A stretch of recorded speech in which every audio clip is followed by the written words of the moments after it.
Salam alaikum, bonsoir à tous les Alaikum spectateurs, salam. bonsoir à Rachid et bienvenue à nouveau sur LDC pour une seconde émission après la première émission qui pour moi était très très intéressante et où on a pu aborder la question justement de différence de concept entre la tradition, la modernité et la postmodernité. Euh, alors ici, on va partir sur un sujet qui ne va pas plaire à tout le monde, bien évidemment, qui est la déconstruction même de l'idéologie du progressisme. Parce que ce qui est assez intéressant, Rachid, ici, c'est que l'idée même de l'outil de la déconstruction est née, euh, on va dire, dans un paradigme où tout est construit. Tu ne peux pas parler de déconstruction si tu ne pars pas du principe que tout est construit.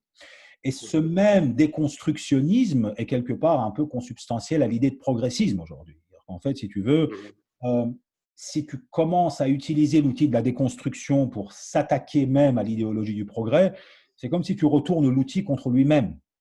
Et donc là, tu vas te faire beaucoup d'ennemis, puisqu'en fait, pour eux, la déconstruction ne peut s'appliquer qu'à ce qu'on cherche à déconstruire, c'est-à-dire en l'occurrence les idées, les méta-récits qui ont façonné l'histoire, donc en l'occurrence les religions, les voies spirituelles, et même la modernité va faire partie de ces méta-récits. Mais par contre, s'attaquer à l'idéologie du progrès qui a donné naissance à l'outil de la déconstruction et la déconstruire, là, bon, ça devient plus délicat.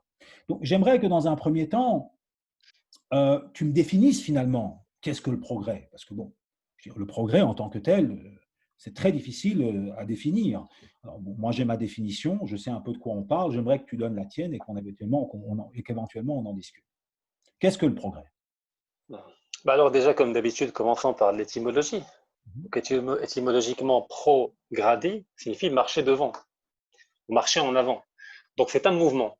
Enfin, on nous le présente, un concept qu'on nous présente comme étant un mouvement irrémédiable, qu'on ne peut pas arrêter, qui a une dimension vectorielle et qui s'oriente vers quelque chose. Ce qui en fait en réalité une téléologie. Pour certains, ne pas confondre avec théologie. Il vient de télos, c'est-à-dire qu'il y a un sens de l'histoire et qu'il y a un Une but direction. vers lequel on tend et auquel on ne peut pas échapper. On peut le retarder, on peut l'accélérer, mais on ne peut pas l'inverser. Et donc, sur le plan symbolique, le mythe du progrès, ou pour rester un peu neutre au départ, comme certains l'attendent, le concept du progrès est en réalité une sécularisation de l'eschatologie et des espérances eschatologiques. C'est que dans toutes les religions, la normativité de l'ordre présent est puisée dans le passé. Et quand on s'inscrit dans une logique de dégénérescence en allant du passé vers le futur, naturellement, à un certain moment arrive une situation où il y a des inégalités, des injustices qui peuvent rendre le vécu insoutenable pour beaucoup de gens. Et les méta-récits eschatologiques, ou les récits eschatologiques, sont une manière de répondre à des espérances actuelles et contemporaines, mais d'un point de vue religieux. Viendra un libérateur ou le retour du Christ, la théophanie, et viendra un siècle de justice où le royaume de Dieu sera sur terre. Donc il y a un discours eschatologique qui permet en réalité de donner du sens aux injustices du présent et qui permet de domestiquer un peu les colères et les frustrations et de les orienter dans une perspective d'attente. Et donc de réduire un peu le capital révolutionnaire que peut contenir une classe donnée. Donc, que fait la modernité? Elle reprend la structuration mythologique de l'eschatologie, elle en évacue toute la dimension mythique et religieuse, et elle ne garde que la dimension projection vers le futur avec l'avènement, alors pas du royaume de Dieu, mais du royaume de la technique et de la prospérité et de la richesse. Donc, c'est une eschatologie du point de vue symbolique. Mais ici, Alors, Rachid, au niveau.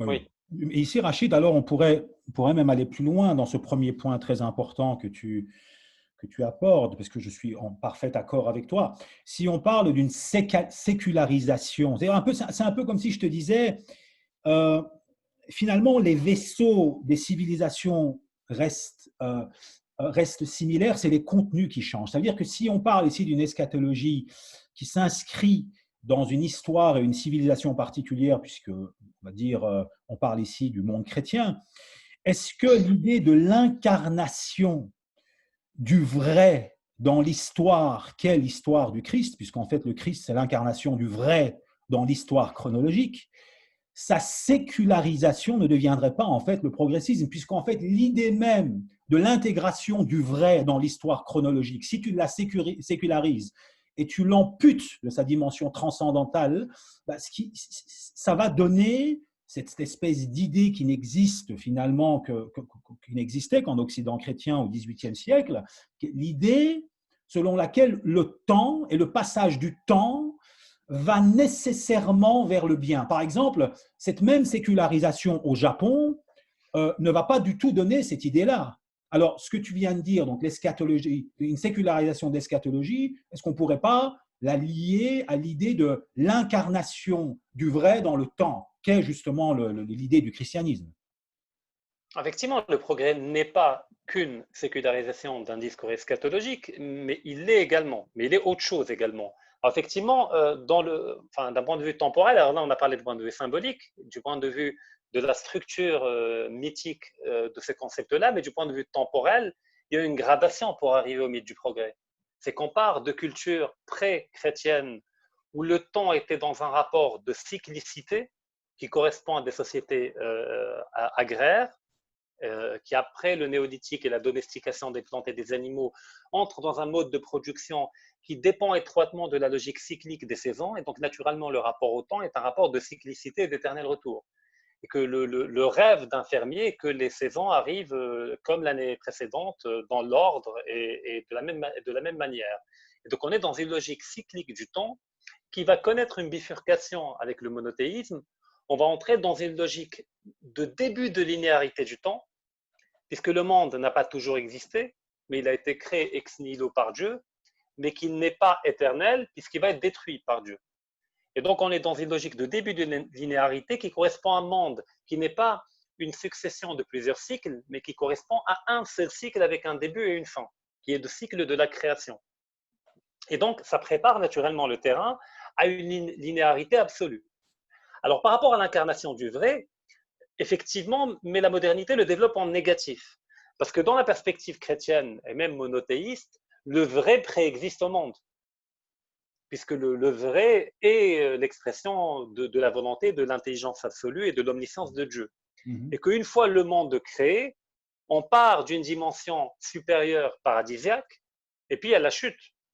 Adam et Ève sont chassés du paradis, où il y a une déchéance, et que toute l'histoire de l'humanité va être une histoire de rachat, afin de remériter une entrée dans le paradis. Et donc, on part d'un point qualitativement supérieur, et puis on entre dans une dégradation. Et donc, plus on va vers le futur, plus on perd en termes d'intensité spirituelle et en termes de lien avec le spirituel. Et de là, René Guénon, on en parle de manière magnifique quand il parle de la Grande Muraille, où effectivement, il y a une grande muraille qui nous protège des forces inférieures, des forces démoniaques, mais il y a une ouverture vis-à-vis des forces célestes, auprès desquelles on peut puiser du sens, alors pour parler en termes contemporains, mais également un discours de vérité, par la révélation, par les théophanies, par les angélophanies, etc. Puis la modernité, ou le monde moderne, comme dit Guénon, va construire comme une forme de dôme qui va nous empêcher d'établir un ancrage au niveau céleste, tout en créant des fissures au niveau de la muraille, permettant aux démons de se faufiler à travers les fissures de la muraille, tout en nous privant de l'aide salutaire qui pourrait nous venir d'en haut. Donc on est dans une logique où plus on avance dans le temps, moins le monde est vrai, c'est-à-dire moins notre capacité à accéder à la vérité devient forte. Or, que dit la modernité? Et l'inverse de la logique. Elle dit que le début de l'humanité, c'est une forme de nuit ténébreuse. Et que plus on avance dans le temps, comme chez Hegel, plus la raison se déploie. C'est-à-dire qu'il y a un mouvement de la raison, de déploiement de la raison dans l'histoire, et qui plus on avance dans le temps, plus le devenir de l'histoire accroît le déploiement de la raison. Et qu'à la fin, on aboutit au triomphe de la raison avec un grand R, et avec la fin de l'histoire. Donc le début et le commencement n'est pas le même. Dans la perspective moderne, il y a une inversion. On part de l'obscurité et on va vers la lumière de la raison, tandis que dans le discours pré-moderne, notamment chrétien, mais également abrahamique en général, on part d'un début lumineux et on va vers les ténèbres. Oui, justement, par rapport à ça, on en revient encore une fois à cette rupture épistémologique entre un monde ordonné dans lequel toi, en tant qu'individu, tu trouves ta place parmi tous les éléments et justement l'objectif de ta vie devient finalement de trouver ta place dans cette constellation d'éléments qui est ordonnée, et cette rupture épistémologique qui dit cet ordre, en fait, on s'en fout, il n'existe pas, et c'est nous qui allons créer cet ordre en tant que tel. Donc, en fait, cette idée selon laquelle il n'existe pas quelque chose d'ordonné qui nous transcende. Il n'y a plus de cosmologie, en fait, en tant que tel. Alors, ici… Tout à fait. D'ailleurs, pardon, si tu permets, j'avais déjà évoqué les travaux d'Augustin Berg par rapport à la question de la décosmie, où il définit la modernité comme étant une décosmie. C'est-à-dire, Voilà. parce qu'il faut comprendre que, comment dire, j'avais déjà évoqué l'idée que le cosmos est une triplicité sémantique lors de la dernière vidéo, je crois. Oui. Il y a le cosmos en tant qu'ordre de l'univers, il y a le cosmos en tant qu'ordre de la communauté, de la cité, et puis il y a le cosmos cosmétique au niveau individuel, et que l'un trouve sa légitimité dans celui qui lui est supérieur. Et qu'en réalité, on est dans une forme d'harmonie verticale, ce qu'on qualifie de verticalité transcendantale. Or, la modernité, elle ôte au monde sa qualité de sujet pour le réduire à la dimension d'objet.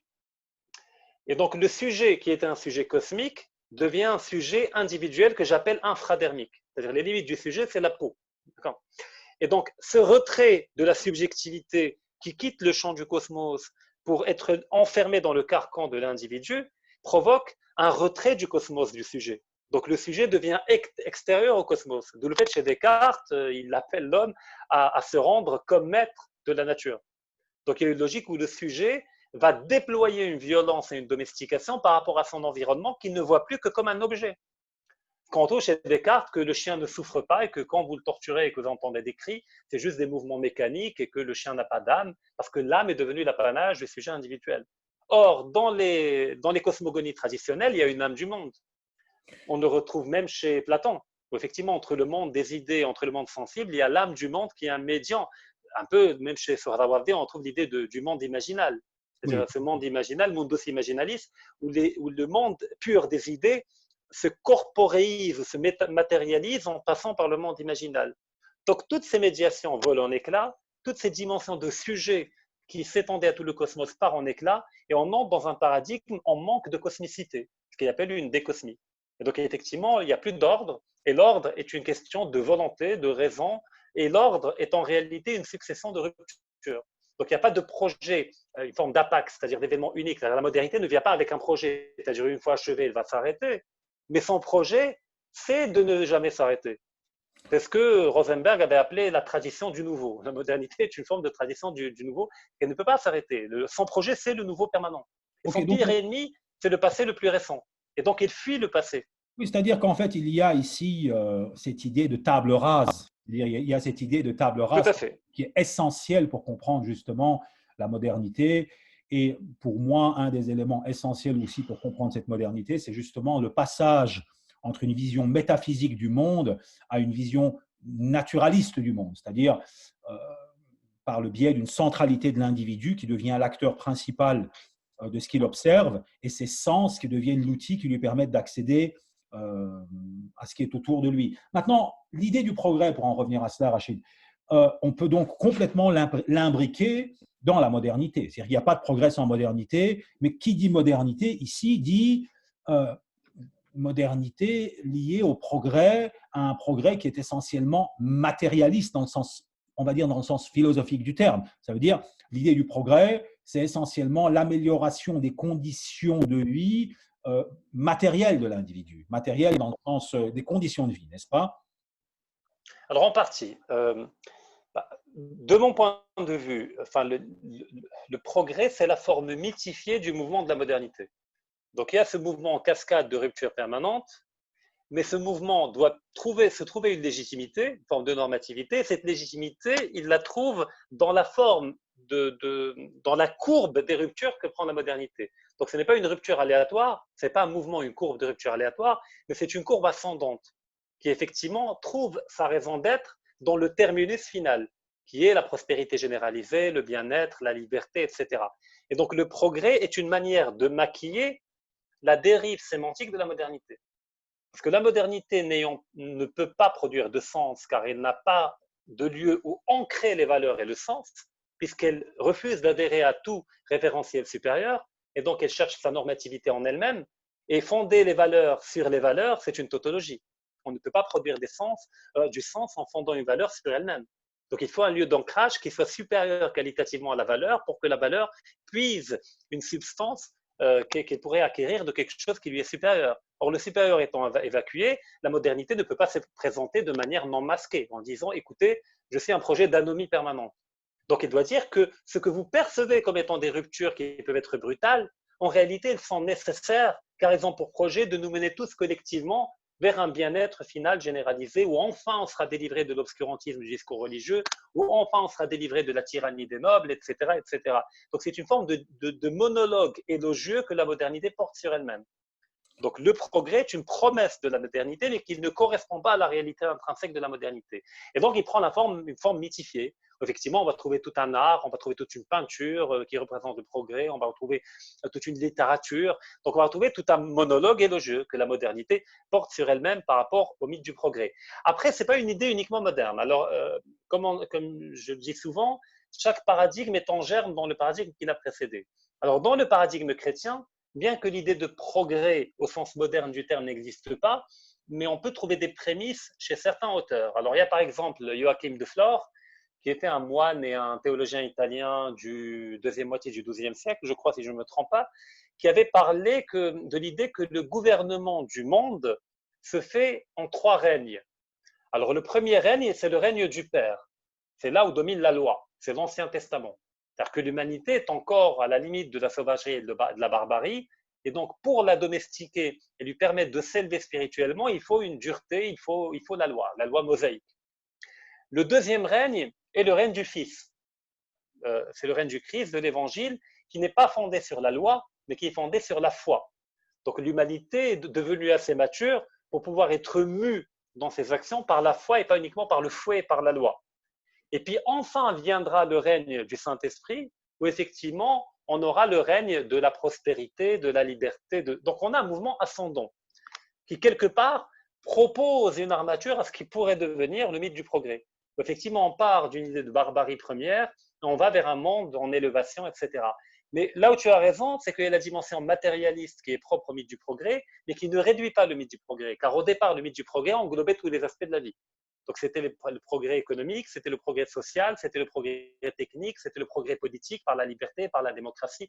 Mais plus la modernité avance, plus le champ d'expression du progrès devient étroit. Donc, aujourd'hui, plus personne ne parle de progrès politique, de progrès de l'esprit, de progrès de on parle du progrès comme étant technique. Aujourd'hui, automatiquement, dès qu'on dit progrès, on ajoute systématiquement technique. Attention sur cette question, Rachid, on va y revenir parce que là, peut-être que j'ai un point de divergence avec toi, mais je voudrais qu'on en revienne après parce que pour moi, cette idée de progrès, on va dire globalement matériel, c'est décliné, après tu peux me dire ce que tu en penses, et c'est décliné, on va dire, en capitalisme et en communisme, qui pour moi sont 2 idéologies matérialistes du progrès, tout à fait. Du progrès, mais ensuite dans une postmodernité qui, elle, ne va plus nécessairement voir en la répartition économique je dirais, la continuation naturelle du progrès, mais en justement la maximalisation je dirais, des droits individuels comme étant un progrès. C'est-à-dire un peu comme une sorte de croissance économique qui serait illimitée, ben les droits individuels seraient illimités et il faut les maximiser. Et la maximalisation de ces droits individuels serait une forme de progrès à l'infini. Alors après ça, on reviendra là-dessus si tu veux bien, parce que ça, c'est plus loin dans notre discussion. Mais alors, ce mot, comme tu le dis,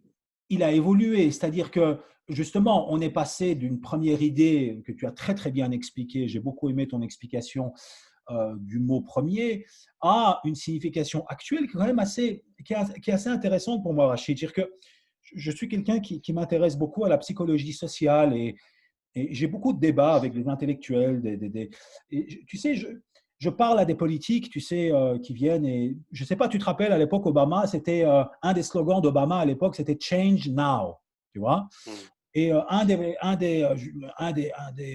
la signification du mot, je dirais, du parti de Macron, c'est la République en marche. Et Change Now, à l'époque d'Obama, je dis, mais change in the direction of what? Ça veut dire, in which direction? What are you tu vois, c'est comme si le changement, aujourd'hui, c'est un espèce de slogan qui fait du bien aux gens.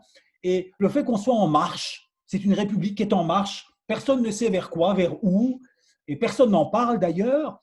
Et ce qui est assez étonnant, c'est que ces gens-là font du temps quelque chose qui est lié au bien. Tu sais, ils sont toujours dans… Mais quand tu leur parles d'une idée, mais ça, c'est une idée du passé, ça, c'est une idée archaïque, tu vois.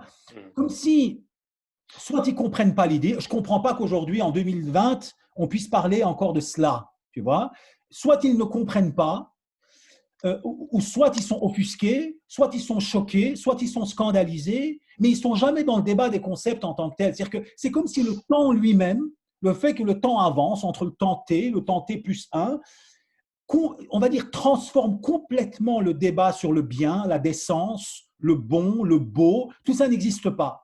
Et c'est réduit en fait à ce temps qui passe et qui irait naturellement, comme tu l'as dit, irrémédiablement vers quelque chose de bien. C'est extraordinaire, n'est-ce pas? Tout à fait. Et d'ailleurs, il y a même un méta-récit de la modernité où elle, comment dire, où elle cherche à récupérer une partie de ce qui l'a précédé, notamment au niveau de l'Antiquité, où elle va présenter la philosophie grecque comme étant une proto-modernité, Mhm.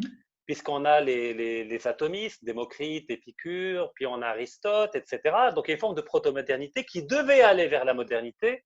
Et puis il y a eu un coup d'arrêt que la modernité a qualifié de Moyen Âge. Quand même, ça dure 1000 ans, ce que la modernité appelle le Moyen Âge. Et puis avec la fin du Moyen Âge, la modernité a repris son cours. Et donc, on va à nouveau vers l'humanisme, la Renaissance, l'humanisme, les Lumières, etc. Et donc, en réalité, la modernité ne puisse pas s'en marquer son commencement au XVe ou au XVIe siècle, mais elle va le chercher beaucoup plus loin à travers un mouvement de récupération et de déformation de la philosophie antique qu'elle met comme étant le commencement de ce qui est, comme étant une proto-modernité qui prépare l'avènement de la modernité. Et qu'entre les deux, il y a une parenthèse obscure, ténébreuse, où les gens n'avaient pas de dons, ils étaient sales, qu'elle va appeler Moyen Âge avec tout un récit négatif du Moyen Âge, avec toute une propagande d'anti-Moyen Âge. On va inventer des lois qui n'existaient pas, comme le droit de cuissage. Je veux dire, aujourd'hui, n'importe quel historien médiéviste sérieux à la Sorbonne ou n'importe où, vous lui dites droit de cuissage, il éclate de rire. Je veux dire, aujourd'hui, c'est un fait établi. N'importe qui peut chercher sur Internet que c'était un mythe, qui d'ailleurs a été inventé par les juristes de Louis XV, qui, dans un rapport de conflictualité avec la noblesse, entendaient développer un discours de propagande anti-noble. Donc, c'est un mythe. Et puis, pareil pour l'Inquisition. On va surexagérer le rôle de l'Inquisition, alors que quand on voit statistiquement, c'était marginal durant le Moyen-Âge, mais effectivement, il devient un problème à la fin du Moyen-Âge, au moment de la Réforme, où il y a la Réforme et la contre-réforme, et où les deux vont brûler des gens, et où les deux vont établir une logique de persécution. Donc, la modernité s'invente un récit d'elle-même, où elle disqualifie ce qui lui est antérieur, et où elle se présente comme étant le dépassement de ce qui l'a précédé. Et ben, comme on est dans une logique de légitimité, ben, naturellement, l'objet dépassé ne peut être que mauvais. Et que plus l'objet dépassé est mauvais, plus le dépassement gagne en prestige. Et C'est donc, ça. voilà, elle noircit le tableau de son antériorité pour augmenter le soi-disant éclat de son mouvement et de son projet. Et donc, en réalité, il y a une forme de moralisme dans l'idée de progrès, où effectivement, ce qui est ancien ne peut être que par nature mauvais, car naturellement, il s'inscrit en retard par rapport au mouvement de la modernité, par rapport au mouvement de la raison et au mouvement de la modernité, car la modernité se définit comme étant l'incarnation de la raison sur un plan historique de déploiement historique. Et bien, naturellement, une raison inférieure à une autre, et bien, naturellement, c'est la raison la plus nouvelle et donc la plus vraie qu'il faut retenir par rapport à la raison qui l'a précédée historiquement. Donc le temps n'est plus neutre, le temps est chargé moralement. Donc le temps devient linéaire, il devient vectoriel, il y a une force, il y a une direction qui le porte, et il devient ascendant. D'ailleurs, quand on veut symboliser le progrès, on dessine une flèche qui va du bas vers le haut, toujours, systématiquement. Mhm. D'accord.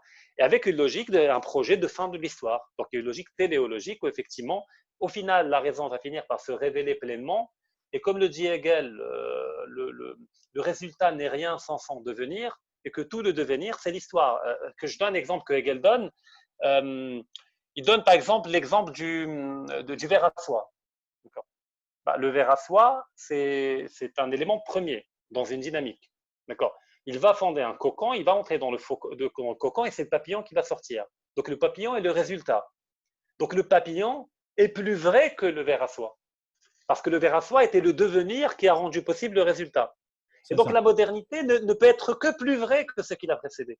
Parce que ce qui l'a précédé n'a eu qu'un rôle de figurant et de préparateur et de devenir pour nous pendre finalement la beauté de la modernité et le mouvement qui va nous mener vers l'émancipation totale, vers la liberté, parce que l'idée de liberté et de progrès, à l'origine, était étroitement liée.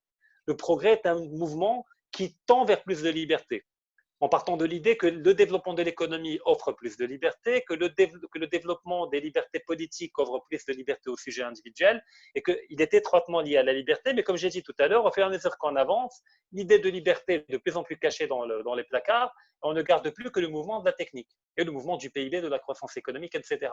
D'où le fait qu'aujourd'hui, les gens qui sont encore modernes, quand ils disent progrès, automatiquement, ils ajoutent technique derrière, parce qu'il ne leur reste que cela. Parce que par rapport à tous les autres champs, on a vu qu'il y a eu une trahison intégrale de toutes les promesses de la modernité qu'elles ne pouvaient structurellement pas tenir. Je dirais même qu'aujourd'hui, on ne parle plus de progrès technique, on parle d'innovation. Ce qui est déjà une chute qualitative encore plus en profondeur.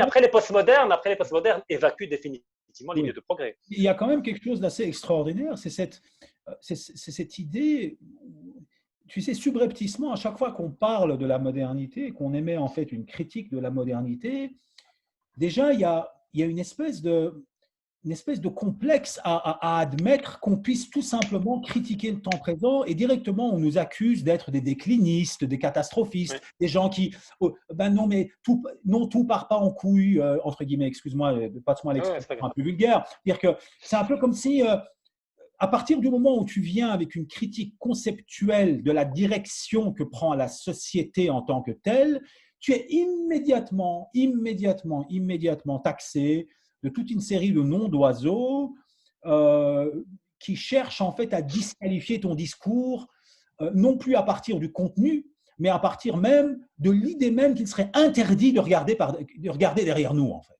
C'est pas possible. D'ailleurs, là, tu me fais penser à une idée que développe, parce qu'il y a une critique de gauche du progrès, notamment chez Michéa. Oui. Et d'ailleurs, Michéa a un livre magnifique qui s'appelle Le complexe d'Orphée. Oui, tout Il à fait. définit le progrès comme étant le complexe d'Orphée, une incapacité de se retourner, de regarder derrière. C'est l'histoire d'Orphée qui va chercher son épouse en enfer, et le deal, c'était que durant la remontée de l'enfer, il ne doit pas se retourner et regarder sa femme, au risque de la perdre définitivement. Et ben, c'est ça le problème du progrès. C'est que l'idéologie du progrès ou le mythe du progrès refuse catégoriquement l'idée qu'il existerait des vérités anhistoriques, des vérités qui ne dépendent pas de leur déploiement historique. C'est ça. C'est l'idée, les idées chez Platon. Voilà, c'est des idées pures, des formes intelligibles auxquelles on peut accéder que par l'intellect, mais qui ne relèvent pas du monde phénoménal, et donc du devenir de la matière et du changement. Cette idée-là est évacuée par le progrès. Pour le progrès, toute vérité est un déploiement historique, et que c'est à la fin que l'on verra la vérité dans sa forme définitive. Et donc, naturellement, dans la gradation temporelle, si on s'accroche à une gradation antérieure, naturellement, on est plus loin de la vérité que celui qui va plus loin. Donc, on est dans une normativité chronologique de la vérité. Donc, la vérité devient historique. Mais ici, Or, dans les conceptions prémodernes, la vérité n'est pas historique. C'est notre compréhension de la vérité qui l'est. Mais la vérité échappe au temps. C'est ça. Alors ici, Rachid, j'aimerais qu'on rebondisse en fait sur quelque chose de très important aussi que tu viens de dire, qui est l'idée que bon, la modernité, bon, tu es d'accord avec moi que la modernité en tant que telle s'est créée dans un contexte aussi, je dirais, de guerre de religion en tant que telle, et il fallait promouvoir une espèce de… Les premiers penseurs libéraux voulaient promouvoir en fait une pensée qui était axiologiquement neutre, dans l'objectif de neutraliser les différentes idéologies, dans le but justement de promouvoir une sorte de paix. Maintenant, tu as dit quelque chose de très important. Tu as parlé ici de lien entre liberté, justement le fait de promouvoir cette liberté. Mais toi-même, tu es d'accord avec moi que lorsque justement quand l'État se retire de la question morale, en général, ce qui prend le pas sur cette question morale, c'est le marché. Et donc, l'idée même de liberté individuelle, elle est intrinsèque et complètement imbriquée dans l'idée de capitalisme. C'est-à-dire que Milton Friedman, par exemple, dans son ouvrage, crée un lien entre capitalisme et liberté individuelle qui est complètement imbriqué. Alors, comment est-ce que tu pourrais lier ici l'idée de capitalisme au progressisme? Est-ce qu'on pourrait faire un lien ici? Alors déjà, je reviens au premier point que tu as évoqué par rapport aux guerres interreligieuses, notamment entre catholiques et protestants. Qui a rendu nécessaire l'évacuation de la dimension religieuse pour obtenir une paix?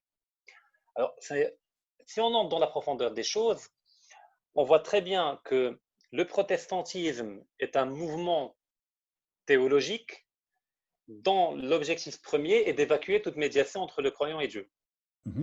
Et donc l'évacuation de l'Église, du clergé, de la langue latine, par la traduction dans les langues vulgaires du Nouveau et de l'Ancien Testament. Et donc c'est une évacuation de la médiation. Et donc le mouvement de la réforme, c'est un peu l'émergence d'un sujet religieux non médié. Et dont d'ailleurs Alain de Libera dira qu'il a provoqué plus de morts que les luttes de classe au XIXe siècle, à travers les guerres de religion. Mais le problème, c'est que la remise en cause de la médiation entre l'homme et Dieu a préexisté à la réforme protestante. Au Moyen Âge, on avait également une remise en cause, notamment chez les mystiques rénants, chez Maître Eckhart, etc., où on a l'idée que l'individu ne peut accéder à Dieu, qui relève de l'ineffable, donc on est dans la théologie apophatique, qu'en s'élevant au-dessus de toutes les créatures. Donc c'est un mouvement d'élévation de toutes les créatures qui permet d'intégrer directement, de coïncider directement avec Dieu. Donc, dans le discours gnostique et dans le discours mystique des mystiques rénants, chez Denis de l'Areopagite, bien avant les mystiques rénants, il y avait l'idée. Mais pourquoi, à cette époque-là, l'idée n'a pas pris? Pourquoi, à l'époque, ça n'a pas donné lieu à un mouvement de réforme qui aurait pris historiquement au niveau des populations? Mais parce que les conditions objectives d'existence d'une telle réforme n'étaient pas réunies. C'est comme un peu Spartacus se révolte contre l'esclavage, il n'abolit pas l'esclavage. Mhm. Parce Oui, que le mode de production, les conditions historiques n'étaient pas réunies. Donc, qu'est-ce qui fait qu'au moment de la réforme protestante, les conditions étaient réunies? Donc, en réalité, ce n'est pas la réforme protestante qui va préparer le terrain à une modernité politique, mais c'est quelque chose qui va rendre possible la réforme protestante, qui va rendre possible la modernité politique. Et quand on voit les soutiens de la réforme, on trouve des princes allemands du Saint-Empire romain germanique qui cherchaient à s'autonomiser vis-à-vis de la mainmise de l'Église et du pouvoir temporel de l'Église et qui étaient souvent plus temporel que spirituel. C'était une volonté d'accéder à de nouveaux mécanismes économiques de financement par l'usure, et donc il fallait lever l'interdit de l'usure. Il y avait l'émergence des banques italiennes au niveau de Florence, au niveau de Venise, les Médicis. Après, il y a eu la papauté des Borgia. Donc, il y a une émergence d'un proto-capitalisme par la banque italienne d'un côté, qui a été rendue possible avant par la Ligue hanséatique au nord, mais également par une volonté d'autonomisation économique et politique de différents royaumes et de différentes principautés. L'Angleterre a été d'ailleurs un exemple archétypique avec la rupture avec le catholicisme, avec Henri VIII Tudor. Donc on a un mouvement beaucoup plus profond, qui est d'ordre économique et politique. C'est-à-dire que l'émergence d'un champ économique nouveau rendait obsolète et contraignante le maintien de l'existence d'une médiation religieuse qui en réalité était vue comme étant un frein à l'émergence d'un capitalisme, qui était en devenir à l'époque. Et mhm. donc la réforme a été un peu l'aile religieuse de l'émergence du capitalisme. Ce n'est pas le protestantisme qui a rendu le capitalisme, comme chez Max Weber, mais c'est l'émergence d'un capitalisme qui a rendu possible une réforme protestante à une échelle continentale. Très Parce que intéressant. le discours de la remise en cause d'une médiation préexistait à la réforme. Il y avait au Moyen-Âge, l'islam est une remise en cause de la médiation entre l'individu et Dieu. Pourtant, ça n'a pas donné lieu à une modernité au niveau de l'islam, à une sécularisation au niveau du 11e, du 12e ou du 9e siècle. Pourtant, on n'a jamais eu de médiation entre l'homme et Dieu. Donc, il faut autre chose. Il ne suffit pas d'un discours de remise en cause de médiation, mais il faut des mutations profondes dans le mode de production qui rend possible un discours au niveau politique. Alors, ça prend une forme très concrète parce que dans le cas de la France, on a Jean Bodin, on a l'émergence du concept de souveraineté dans sa forme, on dira moderne, où effectivement, il comprend très bien qu'un État, que la monarchie en l'occurrence française, si elle veut demeurer dans le temps, elle doit puiser sa légitimité non pas dans le discours religieux uniquement, quoique, mais plutôt dans une légitimité historique et d'un ordre politique adéquat. D'où le fait qu'il dira qu'il est bien que le roi soit catholique, mais cela n'est pas nécessaire. Qu'un roi peut être protestant, voilà, C'est dans la ça. mesure où il est souverain. Et donc on a le début de l'idée de souveraineté en tant que concept politique moderne. Bon, même si Carl Schmitt considère que la souveraineté est une forme sécularisée d'un concept théologique différent. Bon, c'est un autre débat. OK. Maintenant, comment se fait-il selon toi que, je veux dire, aujourd'hui, si tu es en désaccord avec justement ce progressisme ou l'idéologie du progressisme, euh, ces espèces d'attaques d'une virulence extrême te tombent sur la tête. C'est-à-dire que pour toi, ça vient d'où en fait cette espèce de, je dirais, de totalitarisme progressiste qui consiste à essayer de décrédibiliser tout adversaire politique en le taxant.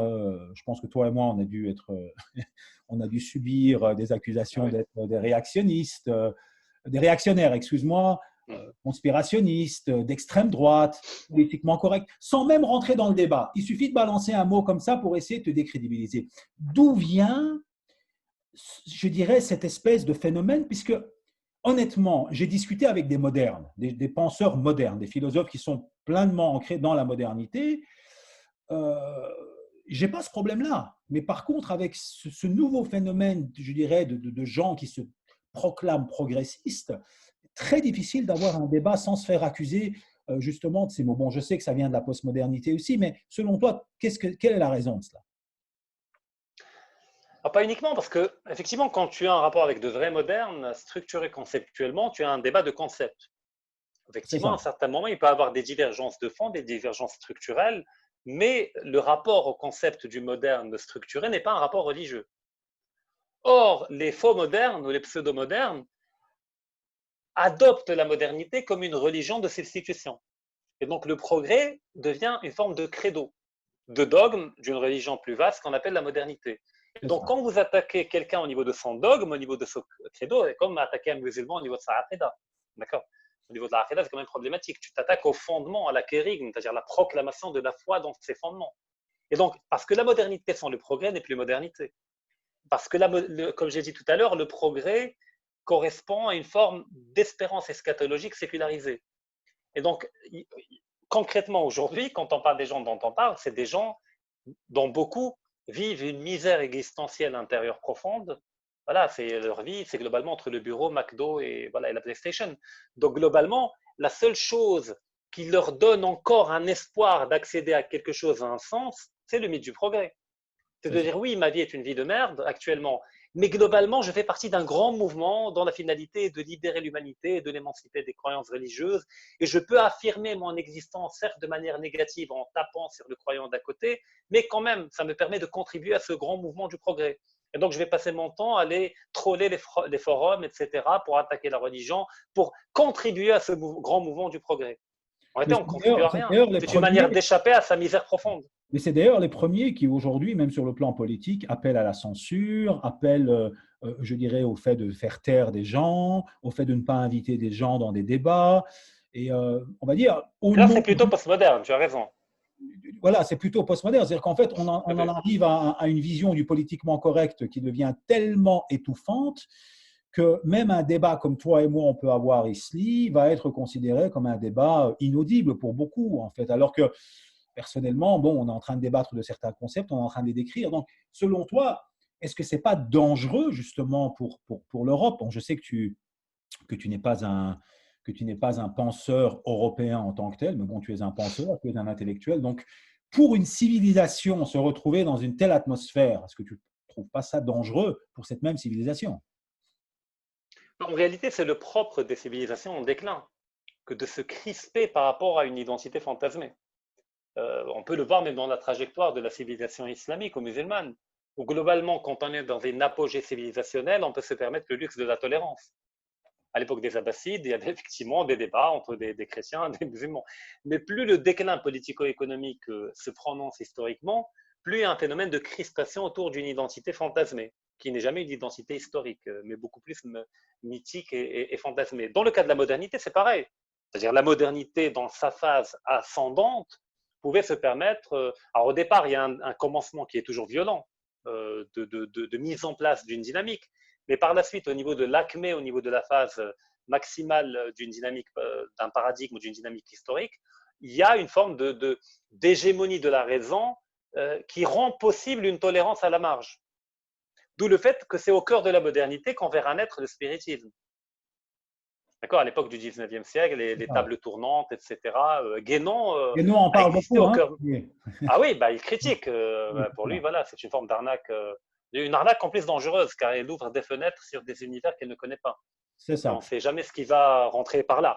Et donc, en réalité, la modernité dans sa phase dominante peut se permettre d'être tolérante à la marge. Mais aujourd'hui, on n'est pas dans la phase dominante de la modernité. On est dans la phase de liquidation de la modernité par elle-même, en réalité. Par elle-même, Donc, c'est ça. naturellement, il y a un phénomène de crispation identitaire où ce qui est relevé de concepts modernes deviennent en réalité des dogmes d'une orthodoxie moderne.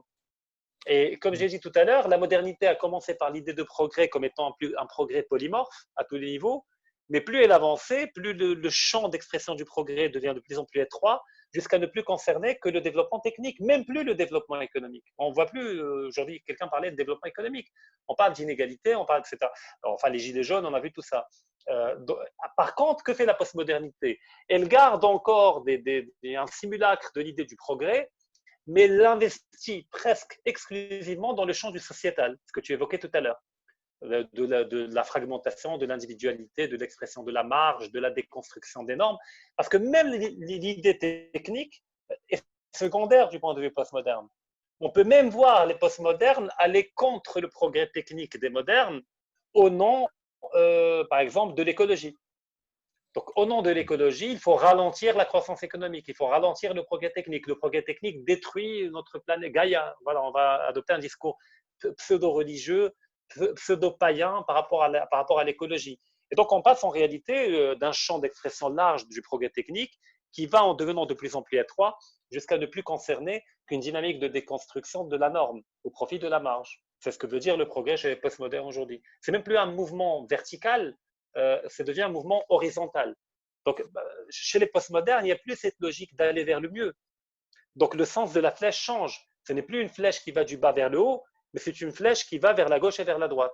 Donc, elle cherche à déconstruire toutes les normes contemporaines et toutes les normes actuelles et Oui, tous les récits actuels. c'est pour ça que j'ai justement distingué, pour moi en tout cas, euh, je dirais les progressistes modernes et les progressistes postmodernes. Parce que si tu écoutes un tout petit peu les progressistes qui s'inscrivent plus dans une perspective pour moi moderne, comme, enfin, moi je suis beaucoup plus dans le monde anglo-saxon, le monde francophone m'intéresse moins.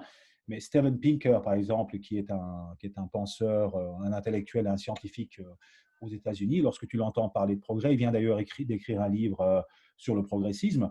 Pour lui, c'est essentiellement un progrès matériel, c'est-à-dire que tu l'entends essentiellement donner du big data, c'est-à-dire que du data en fait par rapport à l'espérance de vie, par rapport à les conditions de vie, par rapport à l'éducation. D'ailleurs, essentiellement capitalistes. Hein. Ils aiment, par exemple, quand tu vois un peu toute la tendance même quelqu'un comme Jordan Peterson, tu vois, même s'il est contre le postmodernisme, il est quelqu'un qui est fortement ancré dans le capitalisme.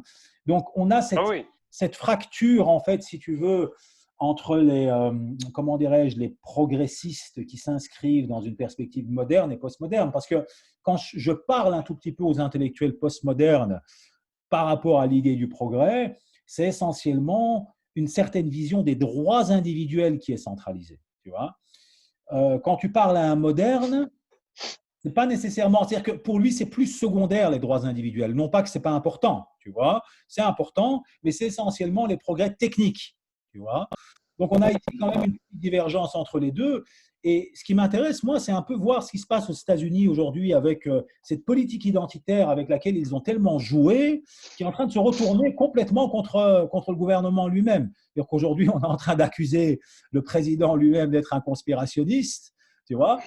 On est en train c'est extraordinaire ce qui est en train de se passer et ce qui est en train de se passer. Et je pense qu'on devrait vraiment analyser cela pour justement éviter cela dans d'autres sociétés. C'est-à-dire qu'aujourd'hui, je pense que les Chinois et les Russes sont en train de regarder l'Europe et les États-Unis en rigolant, en fait. Hein, tu vois. Parce que si moi, je faisais partie des services russes et je disais, mais comment est-ce que je peux faire pour diminuer la force de mon ennemi, ben, juste laisse-les faire, en fait. Juste laisse-les faire. Laisse le postmodernisme se répandre, cette idéologie du progrès se répandre, ils vont s'autodétruire tout seuls, en fait. Tu vois, tu n'as même pas à agir. Tout à fait, tout à fait. Voilà. Donc voilà, j'aimerais rebondir sur un nouveau phénomène auquel nous, on est confrontés ici et il faudrait vraiment qu'on en parle parce que tu sais, comme aujourd'hui, tout est possible. On a ces nouveaux phénomènes d'islam progressiste, par exemple. Qu'est-ce que l'islam progressiste? Est-ce que pour toi, l'islam progressiste en tant que tel est un oxymore? Alors là encore, dans le vocabulaire coranique, on a des mots extraordinaires, comme le mot zakat, qui du point de vue coranique ne signifie pas les 2,5% que l'on donne par rapport à notre patrimoine annuellement, mais qui a un sens beaucoup plus large. Le mot zakat signifie élévation et purification en même temps. Alors, le mot zakat peut être utilisé même pour l'herbe qui pousse, on dit tchevskou, c'est-à-dire qu'elle s'élève, qu'elle grandit qualitativement et quantitativement. Et dans cette idée-là, il y a des versets coraniques, par exemple, bon, je connais en arabe, pas en français,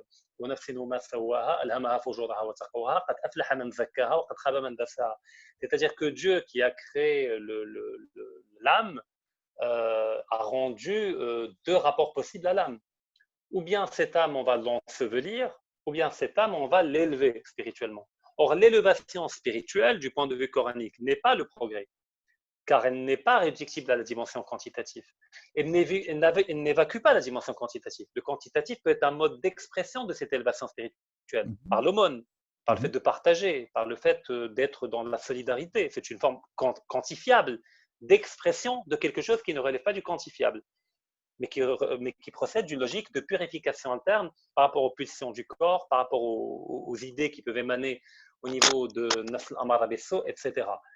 Or, au lieu d'aller puiser dans le Coran toute la substance conceptuelle qu'on peut trouver pour pouvoir être contemporain avec son rapport à l'islam, on va aller puiser dans la modernité un ensemble de concepts dont la finalité ne correspond pas à un désir de vérité, mais correspond à un désir d'adéquation avec l'ordre dominant aujourd'hui.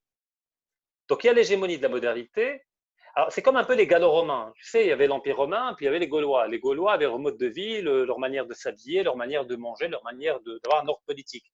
Puis les Romains viennent, conquièrent la Gaule, massacrent qu'ils massacrent, et puis ils déploient une hégémonie architecturale, politique, etc. Que fait l'élite gauloise? Elle se met à raser la barbe comme les Romains et à s'habiller comme les Romains. Voilà. Donc c'est un peu les Gallo-Romains. Alors aujourd'hui, on a les Gallo-islamiques. Voilà. C'est des gens qui partent d'un point de départ islamique, d'une culture. D'ailleurs, on dit on est de culture musulmane aujourd'hui, ça me fait toujours rire. Donc on garde un fond culturel folklorique qui renvoie à l'islam, mais en réalité, on cherche à ressembler à nos maîtres. Mais comme on a quand même une attache, une forme de nostalgie par rapport à un texte religieux, on va chercher à faire voyager avec nous le texte religieux dans un paradigme qui est l'antinomie de ce texte religieux. C'est-à-dire l'islam progressiste, c'est pas un islam, c'est en réalité une modernité dont on attend qu'elle adoube un folklore islamique, mais qui n'est pas l'islam. Oui, car effectivement, dans la conception musulmane du rapport au monde que doit entretenir le musulman, on part de l'idée que nous ne sommes que des voyageurs dans ce monde et que ce monde n'est pas l'alpha et l'oméga de l'existence humaine et que le monde est un ensemble d'épreuves et que chaque épreuve est une occasion de zakat, c'est-à-dire d'élévation et de purification, dont la finalité est une finalité métaphysique, de jugement dernier. Justement ici, Rachid, ici, on a ici un débat très important parce que, justement, on va dire, si la tradition, et en tout cas la tradition religieuse, on va dire, fait du progrès quelque part quelque chose de métaphysique, c'est-à-dire que voilà, toi, ton objectif dans ta vie va déterminer même la manière dont tu vas utiliser le progrès. Par exemple, si toi, tu es quelqu'un qui cherche à t'élever vers une conscience supérieure, si je te dis, est-ce que tu as progressé dans ta vie, c'est essentiellement cet angle-là et ce prisme-là qui va être utilisé. En termes de carrière, en termes de patrimoine, en termes Voilà, c'est-à-dire que si par exemple on parle d'un progrès sous l'angle religieux, on parle d'une élévation de la conscience vers un alignement plus grand. Alors, on va dire dans une perspective moderne, le progrès, comme on l'a dit, pourrait se voir sous une perspective matérielle. C'est l'amélioration des conditions de vie. Et sous un angle postmoderne, ce serait la maximalisation des droits individuels. Mais justement, est-ce que le problème qu'on a aujourd'hui, Rachid, ce n'est pas… dire que, tu sais, quand par exemple, toi et moi, on parle, on va dire, bon, on peut se comprendre, c'est-à-dire qu'on utilise des mots, mais ces mots renvoient finalement à qui on est et notre point de départ. Si on parle à quelqu'un dont le véritable objectif dans sa vie, ce n'est uniquement que d'améliorer sa carrière, chose avec laquelle je n'ai pas de problème, hein, je suis moi-même, j'ai pas de problème, mais à partir du moment où sa carrière devient une fin en soi, à partir du moment où les gains matériels deviennent une fin en soi, où la reconnaissance devient une fin en soi, cette personne va voir le progrès différemment de toi. Et donc, lorsqu'on va avoir un débat, par exemple, je me retrouve avec des musulmans qui utilisent des concepts d'islam progressiste, et quand j'écoute un tout petit peu ce qu'ils disent, j'ai l'impression que leur progressisme est essentiellement, c'est un peu comme si, voilà, comme tu disais, j'ai envie de garder un lien avec cette religion, mais pour moi, le progrès est essentiellement, j'ai envie de faire ce que je veux, quand je veux, où je veux, comme je veux, mais j'aimerais bien que tout cela ait quand même une sauce un peu religieuse quelque part, tu vois. Et donc, on se retrouve avec des débats qui sont un peu caduques parce que les points de départ sont différents. C'est-à-dire que si à un moment donné, tu dis, voilà, moi, je m'inscris dans une tradition religieuse, je reconnais qu'il y a une transcendance et je reconnais qu'il y a des prophètes, des sages, des saints qui incarnent en fait cette Sophia Perennis, cette sagesse et qui nous la transmettent. Inévitablement, ça va avoir un impact dans ma vie et je vais essayer, en tout cas le progrès dans ma vie va être l'alignement de ma vie avec ce point de départ. Mais si la personne ne démarre pas de ce point de départ-là, on ne va pas parler de la même chose, même si on utilise les mêmes mots en fait. Et comme la nature n'aime pas le vide, ben naturellement, le progrès va occuper le rôle que devrait occuper une métaphysique et une spiritualité.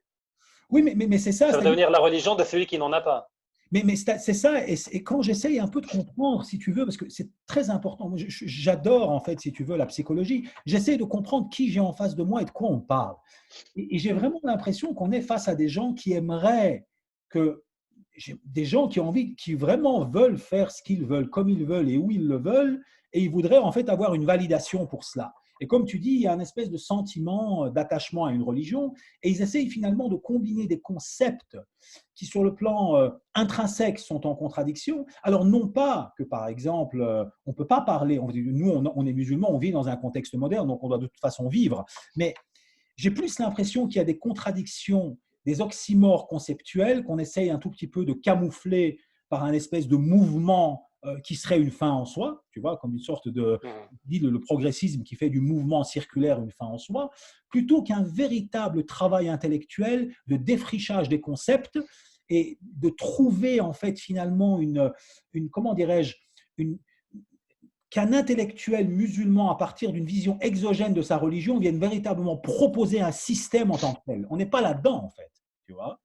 On n'est pas là-dedans, mais ça ne veut pas dire enfin, qu'il n'y en avait pas. C'est-à-dire, il y a des penseurs, alors notamment marocains en l'occurrence, comme Taha Abdelrahman et d'autres, Jabri, qui ont interpellé la modernité, dont ils ont perçu la dimension totalement exogène et le côté greffé, c'est une réalité qui ne l'est pas. Et qui ont tenté, chacun à sa manière, à proposer une alternative, mais réellement paradigmatique, en termes de reconquête du champ déjà du vocabulaire. C'est-à-dire de s'interdire d'utiliser le vocabulaire de la modernité en allant puiser dans la tradition, notamment le Coran, un ensemble de concepts, des mots concepts coraniques qui pourraient permettre l'émergence d'un paradigme alternatif. Alors là, le problème, enfin, il est pluriel. Alors, premièrement, il y a une fausse dichotomie entre la dimension religieuse qui nierait la technique entre la modernité qui nierait la dimension religieuse. Alors il faut comprendre que l'islam n'interdit pas la technique, que l'islam n'est pas contre le bien-être, que l'islam n'est pas contre la prospérité. La question n'est pas là. Mais le problème, c'est dans la technique a toujours existé. Quand au Moyen-Âge, on invente les moulins à vent, c'est de la technique. Quand on invente les pierres à tailler au paléolithique, c'est également de la technique. Donc on n'a pas attendu la modernité pour qu'il y ait un mouvement de la technique. Mais la différence, c'est que le mouvement de la technique dans les sociétés traditionnelles ne trouvait pas sa justification dans lui-même, dans ces formes de tautologie, le progrès pour le progrès, mais trouvait sa justification dans les changements de conditions de vie. Par rapport à une problématique donnée, l'ingéniosité humaine va se déployer pour résoudre une problématique donnée. Mais s'il n'y a pas de problématique, il n'y a pas de raison. D'accord. Donc, on cherche un mouvement de la technique. Or, le problème de la modernité, c'est l'embrigadement de la technique dans un projet idéologique et dans une lecture mythique. Donc le problème, c'est la récupération de la technique. Parce que le mot technique, quand on va à la racine grecque techné, elle a encore plus profondément une racine sémitique, et peut-être même indo-européenne. Parce qu'en hébreu, on a le mot tikkun, et en arabe, on a le mot tiqniya, itqan. C'est la même racine. Et ça veut dire réparer ou exceller dans quelque chose. Donc la technique, primordialement au niveau de l'étymologie la plus profonde, signifie réparer et pas dépasser en permanence. Ça signifie réparer et exceller dans ce que l'on fait. Al-itqan fil amal, c'est le fait d'exceller dans sa tâche, dans le travail, dans la tâche que l'on accomplit. Donc Et là, c'est là où Jacques Ellul, par exemple, en tant que philosophe chrétien, est très intéressant parce qu'il part de l'idée que dans le contexte de la modernité, la technique n'est pas neutre. On établit de fait un rapport païen à la technique. Je donne un exemple. On invente la voiture. Donc, elle est le propre de la créativité de l'homme. Donc, l'homme domine la voiture puisqu'il crée la voiture. Mais pour pouvoir utiliser la voiture, il doit réinventer tout son environnement et même sa manière d'être. Donc, il doit créer des routes avec des trottoirs. Il sera interdit aux gens de marcher sur le goudron et ne devront marcher que dans un schéma étroit. Ils devront mettre la ceinture de sécurité, ils ne devront pas dépasser telle vitesse, ils doivent inventer une loi. Et donc, en final, la voiture qui était un objet dominé par l'homme en tant que création de l'homme, c'est l'homme qui devient dominé par les nécessités de la voiture. Et donc, on devient aliéné par la technique. Oui, Et oui. de même, on prête à la technique des qualités supranaturelles qu'elle n'a pas. On prête à des marchandises des qualités de liberté. On parlait tout à l'heure, parce que vous le valez bien, des qualités, des capacités d'octroi ontologique. Oui. Vous achetez une 4x4, vous achetez la liberté, vous achetez tel objet, vous achetez le bonheur, etc. Donc, en réalité, il établit un parallèle avec la condamnation des textes monothéistes, des gens qui sculptent des idoles de leurs propres mains et qui finissent par leur prêter des qualités qu'elles n'ont pas. Et donc, on adore des choses qu'on a sculptées de nos propres mains. C'est Et ça, en donc, fait. la technique, C'est ça la donc la technique, trahison. Oui, c'est ça la tout à trahison fait. de la Donc, tradition religieuse. tout à fait. Et donc, la technique embrigadée par le mouvement de la modernité devient un véhicule quasi religieux, mais une religion sans Dieu, dont la finalité est d'établir un fétichisme dans notre rapport à la technique et à la marchandise. Parce qu'en réalité, tout à l'heure, tu évoquais le capitalisme. Je n'ai pas eu le temps de le développer tout à l'heure parce que j'ai dû faire que sur autre chose. Mais effectivement, il y a cette logique-là, parce que le mouvement du capitaliste, la loi de vie et de mort du capitalisme, c'est la baisse tendancielle du taux de profit. Bon, alors, il n'y a pas que des économistes, je ne vais pas pouvoir entrer dans le détail, sinon je vais perdre les 2 tiers de ceux qui vont regarder la vidéo. Mais la baisse tendancielle du taux de profit, c'est que le mouvement de concurrence entre capitalistes les amène à intégrer davantage la dimension technique afin d'augmenter la productivité et pour que chacun puisse produire plus rapidement, mieux et plus que son concurrent. Et comme chacun introduit la dimension technique par le capital physique dans le procès de production, il réduit la part du capital humain, ce qu'on appelle la machinisation. Aujourd'hui, tu vois des usines automobiles, il n'y a quasiment que des robots, il n'y a pas d'humains. Donc, mais c'est un mouvement historique qui aboutit à cela. Mais le problème, c'est que la machine ne crée pas de valeur dans le logiciel marxien. C'est le travail humain qui crée de la valeur. La machine ne fait que transmettre par l'usure la valeur que ceux qui l'ont créée ont mis en elle. Et donc, le profit ne peut venir que du travail humain. Mais comme le progrès technique est absorbé par le capitalisme dans une logique de concurrence, il augmente la part du capital physique au détriment de la part du capital travail. Et donc, le profit a tendance à baisser. Et donc, il baisse, il baisse, il baisse jusqu'à atteindre zéro. Et donc, là, on a une crise. Ce qu'on appelle une crise du taux de profit. Qu'on peut appeler crise financière, monétaire, ce ne sont que des formes historiques d'expression, mais c'est toujours une crise du taux de profit. D'accord. Et pour dépasser la crise du taux de profit, on a besoin d'une guerre en général pour détruire de la valeur, pour retrouver un taux de profit. Ou une crise économique qui produit les mêmes résultats qu'une guerre, c'est-à-dire faillite, destruction de patrimoine, etc. Et donc, le progrès technique est, est une nécessité vitale pour le capitalisme dans une logique de concurrence entre capitalistes. Et donc, le capitalisme ne peut pas évacuer la dimension de la technique. Donc, effectivement, le progrès technique, l'idée du progrès technique, elle est intrinsèquement liée à l'avènement du capitalisme. Et puis pareil, comme le capitalisme a de plus en plus de difficultés à dégager du taux de profit du fait de la loi de la baisse tendancielle du taux de profit, eh ben, il doit développer une forme d'imaginaire pour créer du surprofit imaginaire. Ça s'appelle la publicité. Ça s'appelle le fétichisme de la marchandise. Je vais créer un imaginaire autour de la marchandise qui va faire qu'en réalité, quand tu achètes la marchandise, tu n'achètes pas la marchandise. Tu achètes une représentation de la marchandise. C'est-à-dire que quand une femme achète un sac Louis Vuitton ou Hermès à 800 euros, elle n'achète pas la valeur réelle marchande, la valeur économique du sac, qui vaut à peine 40 euros en termes de quantité de cuir et de travail manuel humain pour le concocter. Mais elle achète une représentation sociale qui est vendue par un discours capitaliste, par la publicité, etc. Et donc, le capitalisme a besoin de mythes également pour dégager du taux de profit. Et donc, le progrès est une manière, c'est comme chez les communistes. Alors, ça marche pas bien parce qu'il n'y a pas assez de communisme. Il faut plus de communisme. C'est la même chose. Ça marche pas bien parce qu'on n'est pas allé encore trop loin dans le progrès. Le progrès est une manière de canaliser les colères et les frustrations qui peuvent naître au niveau du présent et de les évacuer dans un futur qui, lui, va être bon. Mais C'est une promesse qui est difficilement tenable. Mais c'est tout le problème en fait de toutes les idéologies en tant que telles. C'est-à-dire qu'à partir du moment où tu adhères à une, enfin ici idéologie dans le sens, comment dirais-je, dans le sens négatif du terme, c'est-à-dire que une idéologie qui ne se remet plus en question, puisque en fait quand quelque chose ne fonctionne pas, ben, c'est à cause du fait que ça n'a pas été mis assez en pratique. Tu vois, c'est comme si Exactement, le libéralisme dit la même chose, le communisme disait la même chose et les progressistes disent la même chose. et même Daesh disait la même chose. Tu sais, Ouais. quand ils étaient dans certains villages en Syrie, au départ, ils ont été accueillis comme des libérateurs. Puis ils ont empêché les gens de fumer, fumer la chicha. Et ils ont commencé à tout interdire. Et jusqu'à un moment où ils se sont fait chasser à coups de pierre des villages. Et Mm. pour arriver à dire finalement, ben, si on n'a pas réussi notre projet, c'est qu'on n'a pas mis assez en pratique cet islam-là, en fait. Tu Tout vois, à fait. c'est pas que cet islam-là n'était pas réaliste, tu vois. Donc Mm. il y a ce côté un peu. Ben, écoute, c'est très important et très intéressant ce que tu dis. Donc pour toi, on va dire, la verticalité de la tradition qui est liée à cette reconnaissance d'un Dieu, d'un ensemble d'êtres qui ont transmis cette parole du haut vers le bas, n'est pas compatible donc avec ce mouvement linéaire de l'histoire, ce mouvement circulaire qui fait que le temps t plus 1 est meilleur nécessairement que le temps t et qui centralise l'individu en tant que moteur même je dirais, de ce mouvement. Donc pour toi, il y a une incompatibilité intrinsèque entre les deux. Bah oui, parce que dans le cadre de la modernité, la vérité n'est pas révélée, mais elle est conquise. Les logiques de conquête de la vérité, par le savoir, par la science. Donc plus on évacue les nuages de l'obscurantisme, bah plus on conquiert la liberté. D'ailleurs, tu remarqueras que l'on parle de conquête de l'espace, de conquête de la nature.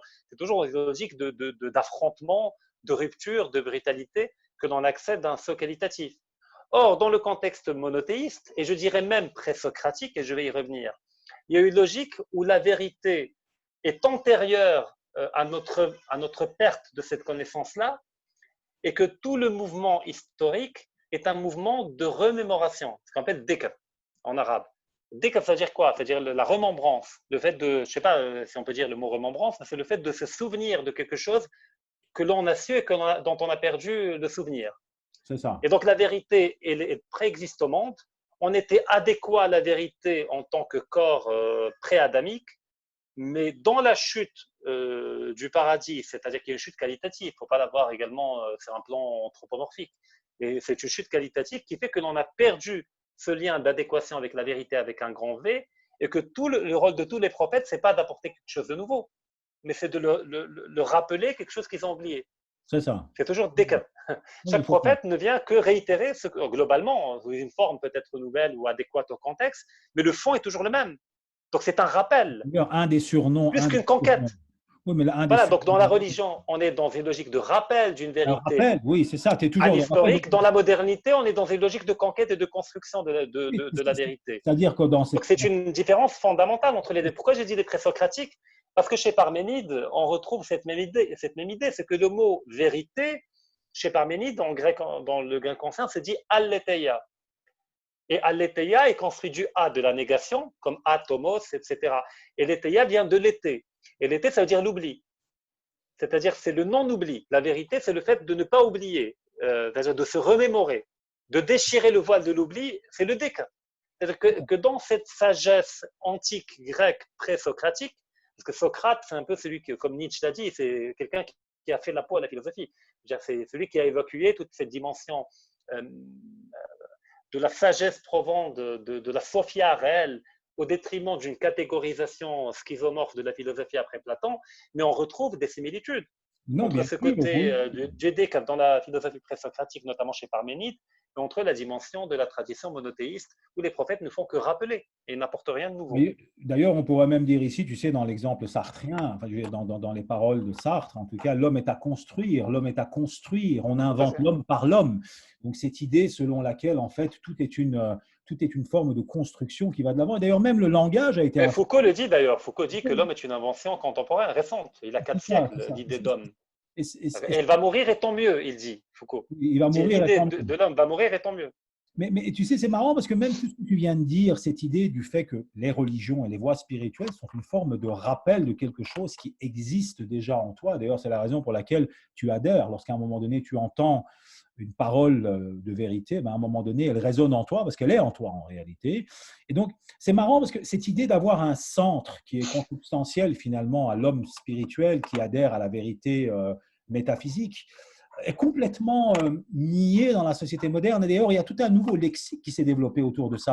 Je ne sais pas si tu as remarqué, mais aujourd'hui, les gens, quand ils sortent en boîte et quand ils vont dans les bars s'amuser, ils utilisent des nouveaux mots qui n'existaient pas dans le passé. Par exemple, je vais aller m'éclater, tu vois. L'idée de s'éclater.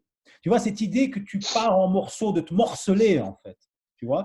Et c'est tout le contraire de l'idée de se recentrer. Tu vois. C'est cette idée de retrouver ton centre. Mais même le langage a évolué vers quelque chose d'une explosion en fait qui te fait oublier. D'ailleurs, cette idée d'oublier, amuse-toi pour oublier. Alors que c'est tout le contraire même de la tradition qui t'appelle à te rappeler. Et d'ailleurs, on voyage pour s'évader. Voilà, c'est ça, on va s'évader. Les agences de voyage s'appellent évasion, machin truc. Voilà, évasion. Donc, on est dans une prison. Voilà, c'est ça, exactement. C'est ça. Et d'ailleurs, je pense qu'il y avait une étude qui avait été faite qui comparait, en fait, si tu veux, l'introspection à une forme de torture pour certains. C'est-à-dire que l'idée de rester seul avec toi-même était tellement horrible à supporter que les gens ne le supportaient pas, en fait. Tu vois. C'est-à-dire que cette idée de rester seul avec toi-même est quelque chose d'insupportable pour quelqu'un qui a tout le temps besoin d'artifices extérieurs pour lui faire oublier. Tu comprends? Donc ici, véritablement, on est dans deux visions du monde différentes. En tout cas, j'ai beaucoup apprécié cette discussion avec toi, cher Rachid. Elle était très intéressante et c'est réciproque. Elle va l'être pour tout le monde. Comme d'habitude. Voilà, donc je te remercie vraiment pour tout et je te retrouverai dans d'autres émissions si tu le souhaites parce que tu as tellement de choses à dire et tu es tellement érudit que je pense que ce serait dommage qu'on ne t'entende pas plus. Alors un jour, peut-être, j'aimerais aborder la dimension de la fetra que j'ai évoquée brièvement et qui a dérangé certaines personnes au niveau des commentaires et de la mettre en perspective avec le concept jungien d'inconscient collectif, avec des archétypes que d'ailleurs Jung en parle également comme étant des imago Dei, c'est-à-dire comme étant des images en Dieu éternelles et inaltérables et qui structurent notre psyché, mais qui sont extrêmement archaïques et qui échappent au devenir du progrès et au mouvement de la modernité. D'ailleurs, Jung a été disqualifié par la modernité, il a été attaqué, lynché. On a mis en avant Freud, car il met en avant la dimension libidinale qui arrange le capitalisme. Oui. Mais on a considéré Jung comme un auteur mineur parce qu'il embêtait avec son côté mystique, son côté archétype et son côté inconscient collectif. Alors que c'est lui le plus intéressant, c'est lui le vrai génie en réalité. C'est ça. Peut-être un jour sera l'occasion d'en parler. Non, mais je pense que la prochaine émission qu'on fera, ce sera éventuellement une émission plus spirituelle, puisque c'est vraiment un thème qui moi, ça m'intéresse beaucoup. Et donc, on pourrait éventuellement parler de cette notion de fitra. Je pense que ce serait un très, très bon thème d'émission. Tout à fait. C'était un plaisir, Rachid. Tout le plaisir est pour moi, comme d'habitude. Très bonne soirée. Très bonne soirée à toi à et bientôt. au revoir à tous les auditeurs. À bientôt. Au revoir. Au revoir.